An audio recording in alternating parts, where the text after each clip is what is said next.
Salut tout le monde, j'espère que vous allez bien les amis, on se retrouve aujourd'hui pour une nouvelle vidéo. C'est une journée importante pour le Paris Saint-Germain, on va regarder ça dans quelques instants, mais on démarre tout de même avec cette date. C'est un joueur qui a marqué l'histoire très récente du Paris Saint-Germain, c'est un joueur qui est intimement lié au succès parisien depuis une décennie maintenant. Il a fait les beaux jours du Parc des Princes, c'était exactement il y a 9 ans, jour pour jour, l'arrivée du meilleur passeur de l'histoire du PSG, puisqu'à l'heure actuelle, il est toujours meilleur passeur de l'histoire du club, et je pense que c'est un record qui va tenir encore un petit peu.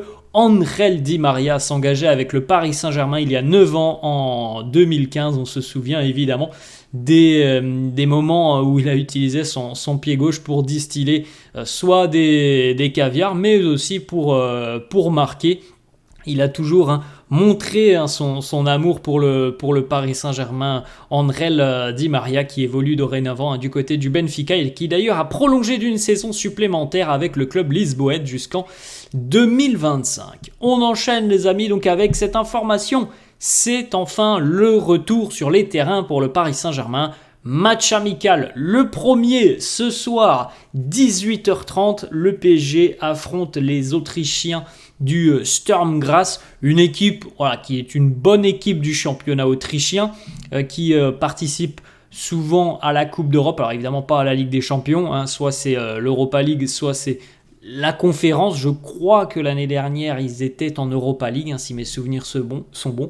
Les Autrichiens du Sturm Graz. Donc voilà, première impression des nouvelles recrues ce soir avec cette rencontre qui est diffusée, on le rappelle, sur beIN Sport notamment, qui est diffusée sur le site officiel du club, mais il faut prendre l'abonnement en PSG TV, et qui doit être aussi diffusée, je crois, sur YouTube, mais YouTube Premium. Donc voilà, si vous êtes abonné beIN, c'est le plus simple. Voilà, comme ça, vous pourrez suivre la rencontre à 18h30. On regarde le groupe des 19 joueurs retenus par Luis Enrique pour ce déplacement en Autriche. Alors voilà, vous pouvez faire un petit arrêt sur image. Et donc, on découvre qu'il y a quelques recrues de cet été, des recrues de cet été qui sont présentes. João Neves est déjà dans le groupe.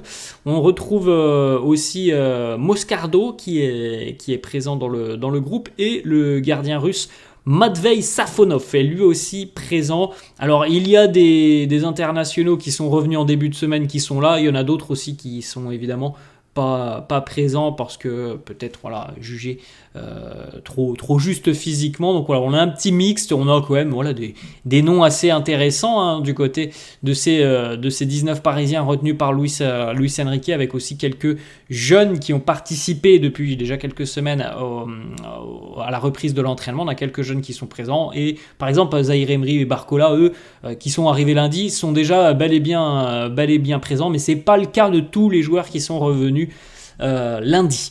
On poursuit les amis avec une petite déclaration d'un ex-responsable de la performance au Paris Saint-Germain. Il a communiqué auprès de l'équipe, et il nous parle justement du fait d'avoir pu travailler la pré-saison à Paris sans avoir à se déplacer à l'étranger. Bon là c'est particulier les amis, il y a un match ce soir, donc le Paris Saint-Germain va se déplacer en Autriche, mais cette pré-saison, on n'a pas vu le Paris Saint-Germain aller par exemple, comme ce fut le cas il y a quelques années, au Japon, en Asie, ou pour d'autres clubs c'est les États-Unis, d'autres vont en Asie. Cette année on a vu la pré-saison se dérouler à Paris, et voilà une déclaration d'Alexandre Marlès qui nous dit: le fait de travailler à la maison et à ton rythme te fait gagner du temps. Là où en tournée, les matchs t'imposent ta préparation et rendent une vraie prépa impossible, Luis Enrique, lui, a pu programmer ce qu'il voulait. Donc c'est certainement aussi une explication au questionnement que l'on se faisait il y a une semaine, où on se disait, bizarre, il n'y a quand même toujours pas de match amical pour le PSG. On est le 7 août, c'est le premier match amical. Il y a des équipes qui font des amicaux déjà depuis à peu près 15 jours maintenant. Il n'y avait toujours pas de match amical. On a peut-être une explication. C'est peut-être un souhait de Luis Enrique qui a voulu rester à Paris pour travailler le mieux possible sa pré-saison. Donc voilà, c'est peut-être une explication que l'on peut avoir. On poursuit avec la petite photo repostée sur ses réseaux sociaux pour Nuno Mendes. On en avait parlé un petit peu hier. Très heureux de revenir, Nuno, avec le petit signe un petit peu à la Ronaldinho, le grand sourire. Ça fait plaisir de le revoir. C'est un élément très important, Nuno Mendes. On y retourne. Voilà les mots du latéral portugais. Une information qui concerne le dossier du défenseur équatorien Willian Pacho, qui devrait donc s'engager au Paris Saint-Germain d'ici à la fin de semaine, ça devrait être officiel d'ailleurs. Les discussions se sont poursuivies hier entre le Paris Saint-Germain et l'Eintracht Francfort, et normalement on s'apprête à conclure le deal aujourd'hui. L'Équatorien prendra très rapidement, très prochainement la direction de Paris, donc c'est un dossier, comme on l'a dit hier, qui est allé très vite. On a d'ailleurs une petite information, c'est une déclaration d'un scout d'un grand club européen. Bon, on n'a pas le nom, on ne sait pas pour qui il travaille, mais il nous parle un petit peu du profil de Willian Pacho. Il nous dit techniquement, c'est un bon joueur. Il est capable de trouver des bonnes passes, courtes ou longues. Il n'a pas de problème à jouer sous pression, mais physiquement, il est limité par un manque de mobilité, de vivacité. Bon, après, ça, ce sont des caractéristiques qui peuvent se travailler. Moi, je trouve que c'est un garçon qui est extrêmement volontaire. Alors, peut-être que oui, il a peut-être quelques petites carences, quelques petites lacunes, mais il ne faut pas oublier non plus qu'il est encore relativement jeune. Willian Pacho, il a encore la possibilité de progresser, de travailler d'une autre manière.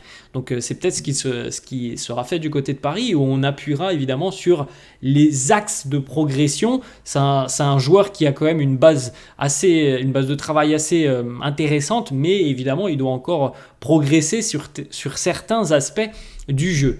On poursuit avec une petite information de Coked Offside. Alors Coked Offside, c'est le podcast de Fabrizio Romano où il parle tous les jours des dossiers mercato. Et selon donc son podcast, le Paris Saint-Germain ne serait plus intéressé par Victor Osimhen, et à l'heure actuelle, le PSG se concentrerait beaucoup plus sur la piste qui mène à un ailier. Bien que l'entourage d'Osimhen l'ait proposé, le PSG a fait savoir qu'il recherchait des joueurs dans d'autres secteurs, Luis Enrique étant heureux d'avoir Kolo Muani et Ramos. Bon, c'est quand même un petit peu surprenant parce qu'il y a encore 10 jours, si le PSG avait pu réaliser le dossier Osimhen, il l'aurait fait.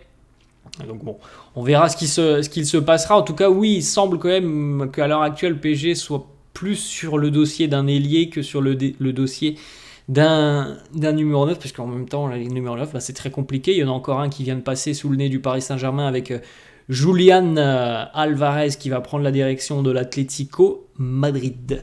Une petite stat sur João Neves qui est dans le top 10 des milieux de terrain avec le plus haut pourcentage de passes réussies, près de 88,5% de passes réussies pour João Neves. C'est quelqu'un qui est très à l'aise, balle au pied, très doué, très juste dans ses transmissions, et en plus de ça, comme on en avait parlé hier ou avant-hier, même sous la pression, c'est quelqu'un qui reste quand même très solide et très juste dans son jeu. À noter quand même que Vitinha, c'est 90,4% de passes réussies, João Neves 88,5%. Ce sont des statistiques assez impressionnantes pour peut-être le futur duo du Paris Saint-Germain. Une petite information de Florian Plettenberg, journaliste Sky Allemagne. On revient sur le dossier Kingsley Coman. Le Bayern est ouvert à un départ de Kingsley Coman, et le Bayern serait même ouvert à un départ sous la forme d'un prêt de l'ailier français. Le PSG reste intéressé, des discussions seraient en cours avec le Bayern, mais rien n'est encore finalisé. D'autres clubs ont aussi manifesté leur intérêt. Coman est toujours sous contrat avec le Bayern jusqu'en 2027. Est-ce que les supporters parisiens seraient favorables à un retour de Kingsley Coman du côté du club? Laissez-moi en commentaire si vous seriez OK pour un retour de Kingsley du côté de la capitale. Bon, pour le moment, ce ne sont que des prémices de discussion avec le Bayern. Le Bayern a d'ailleurs focalisé aussi sur des départs, certainement De Ligt et Mazraoui, et le Bayern est toujours à l'heure actuelle en priorité sur le dossier Désiré Doué. La réponse de Désiré Doué, je pense que d'ici une semaine on devrait l'avoir, puisque les JO vont se terminer dans 48 heures. Autre information, RMC Sport qui nous annonce que Jadon Sancho n'est pour le moment pas une piste chaude du côté du PSG. Paris a bel et bien pris la température auprès de Manchester United pour le joueur, ce n'est pas allé plus loin. Les négociations ne sont pas à un stade avancé. Alors on sait tout de même que Sancho, des discussions qu'il y a eu entre le PSG et le joueur Sancho semble être enclin à l'idée de rejoindre le Paris Saint-Germain. Maintenant, Paris est venu au renseignement avec Manchester United, mais pour le moment, c'est pas aller plus loin. Donc, pour le moment, c'est pas visiblement la priorité du PSG. Alors, on serait toujours aussi en train de batailler pour désirer Doué. Une petite information, et je crois qu'on va terminer là-dessus. Oui, petite information, le club a annoncé donc avoir va ouvrir plutôt au mois de septembre une académie du côté du Maroc. C'est une belle nouvelle pour le club, pour le Maroc qui regorge de jeunes talents à l'image de leur performance au JO. Achraf Hakimi qui jouera le match pour la 3e place face à l'Égypte. Donc voilà, nouvelle académie du Paris Saint-Germain qui ouvre quasiment à la rentrée du côté du Maroc. Voilà les amis, la fin de cette vidéo. J'espère que ça vous a plu. N'hésitez pas comme d'habitude à lâcher un petit pouce bleu. N'hésitez pas non plus à vous abonner à la chaîne. Je vous laisse et je vous dis à la prochaine. Ciao.